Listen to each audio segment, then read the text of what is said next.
Good afternoon. My name is Samantha Bricker, and today I will be talking about the Bureau of Economic Analysis, otherwise known as the BEA. In this presentation, I will be giving you a little background or introduction to the Bureau of Economic Analysis. In addition to this, I will be going into a little more detail about what the BEA is and who it is available to. Following that, I'm going to discuss where and why they gather these statistics. Finally, I have also found some other interesting facts while researching this topic that I would like to share.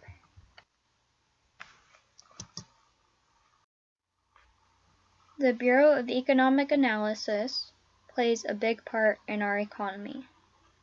According to the U.S. Department of Commerce, their mission is to promote better understanding of the U.S. economy by providing timely, relevant, and accurate account data in the most objective and cost-effective manner. This goal is very important, and by accomplishing it, we will be able to better understand our economy because of the statistics that are gained and can be put to proper use.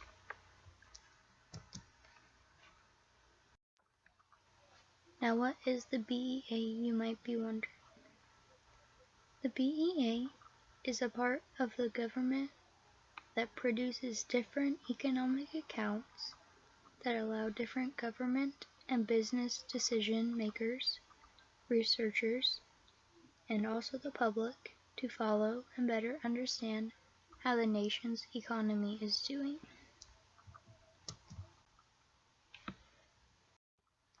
In addition to that, the BEA also has a few other jobs. One of these is to prepare national, regional, industry, and international economic accounts. The point of this is to show problems in the economic development, present inter-industry relationships, and where our nation stands as a whole in the economy. The second job that the BEA has is balancing payments. And finally, it is also supposed to produce economic statistics such as those used in the gross domestic product as shown in figure 3. Next, I researched who is able to use this information.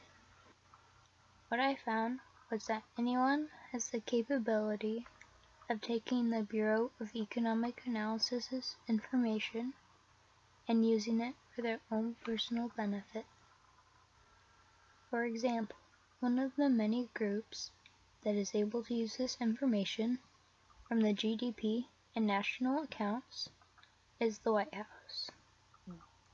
They are able to use this to create budgets and figure out costs for different projects that will be taking place during that fiscal year.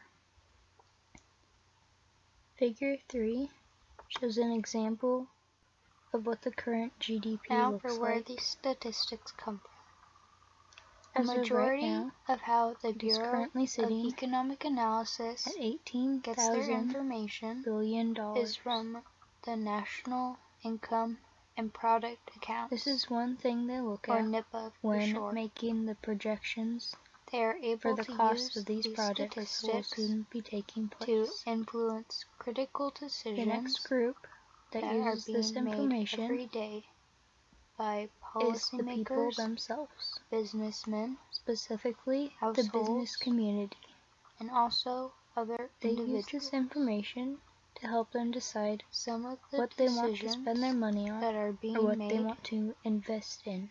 Include exchange rates, finally, the taxes, Federal Reserve, investment plans. They put this to use when they are setting the distribution up monetary of over policies. $300 billion. These monetary policies and local communities are the amount of money These the government statistics has available also affect our national, and the rate that is charged regional, for people to borrow it. industry, and international accounts.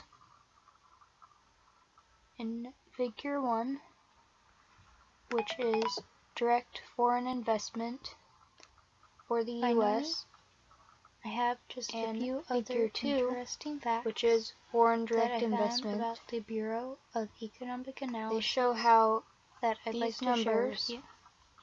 affect our The national first one accounts in is relation that the to GDP exports, was recognized imports, by the Department and of national Commerce and domestic income as their greatest accomplishment in the 20th century.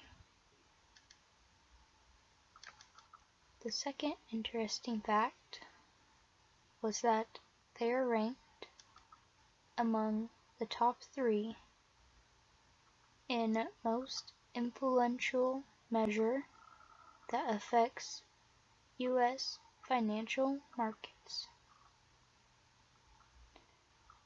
And finally, I found out that the Bureau of Economic Analysis was able to further develop the national income and product accounts aftermath of the Great Depression.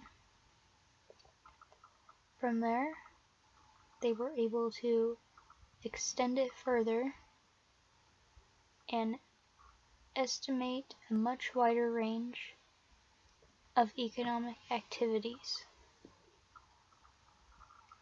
If we were given this source prior to all the economic downfalls, we might have been able to not just predict, but also prevent them from happening.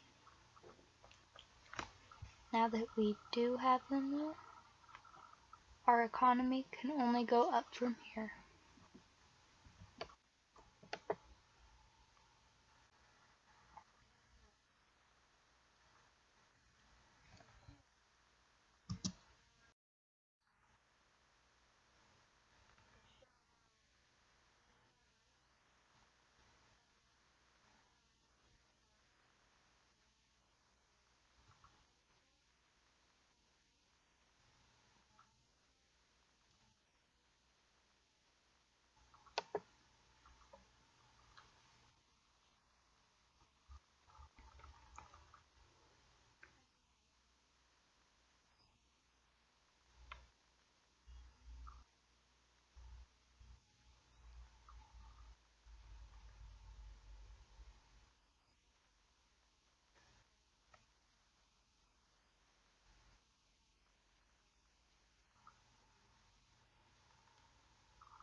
Thank you for listening to my presentation on the Bureau of Economic Analysis.